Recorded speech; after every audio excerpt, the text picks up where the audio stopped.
Lembre-se de que não devemos humilhar ninguém. Os erros que os outros cometem hoje, nós podemos cometê-los amanhã. Não se julgue inatingível nem infalível. Todos podem falhar.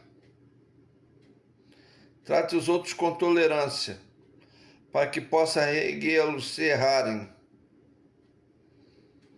A perfeição não é desta terra.